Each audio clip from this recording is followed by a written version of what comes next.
ഇനി ഒരു മലയാളം പരീക്ഷയില്ല, അതായത് ഇനി ഒരു HSA മലയാളം ഇല്ല എന്നുള്ള രീതിയിൽ തന്നെ നമ്മൾ വിചാരിച്ച് നമ്മൾ പഠിക്കാനിരിക്കണം. അത്രയും നമ്മൾ ഹാർഡ് വർക്ക് ഇതിനകത്ത് ചെയ്തു കഴിഞ്ഞാൽ ഇപ്രാവശ്യം നമ്മളൊരു കുറച്ച് നാൾ നമ്മളൊന്ന് കഷ്ടപ്പെട്ട് കഴിഞ്ഞാൽ നമുക്ക് ഈ ജോലി കിട്ടും. നമ്മൾ ഈ 29ാമത്തെ വയസ്സിൽ തന്നെ നമ്മൾ സെറ്റിൽഡ് ആവും.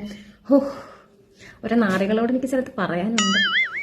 പഠിക്കുമ്പോൾ കാരണം നമുക്ക് സമയമില്ല. അപ്പോൾ പുതിയ പുതിയ കാര്യങ്ങൾ പഠിക്കാതെ നമുക്ക് അറിയാവുന്ന കാര്യങ്ങൾ മാത്രം ഒന്ന് ഇരുത്തി പഠിച്ചിട്ട് പോകാം. അപ്പോൾ നമുക്ക് അറിയാവുന്ന കാര്യങ്ങൾ മാത്രമല്ലേ നമുക്ക് കിട്ടുമല്ലോ. അപ്പോൾ നമ്മൾ ഒരുപാട് നെഗറ്റീവ് പഠിക്കാൻ പറ്റുമല്ലോ. ഇതൊരു ഐഡിയ ആണ്. കഴിഞ്ഞ HSA മലയാളം നല്ല എളുപ്പമായിരുന്നെന്നാണ് കേട്ടത്. അങ്ങനെ കുറേ സർവീസ് കയറി പ്രാവശ്യം പാടാവും എന്നാണ് എൻ്റെ ഒരു വീക്ഷണകോണകം. ഒരൊറ്റ ഒരെണ്ണത്തിന് പോലും ജോലി കിട്ടരുത് എന്ന ഇന്റൻഷനോടുകൂടി കരുതി കൂട്ടിയാണ് ചോദ്യം ഇട്ടിരുന്നത് എനിക്ക് മനസ്സിലായി.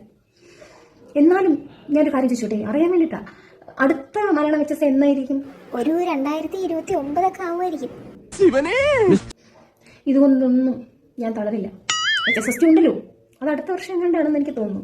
നീ എവിടെ പരിപാടി അവതരിപ്പിച്ചാലും ഇത് തന്നെയാണല്ലോ നിന്റെ വിധി.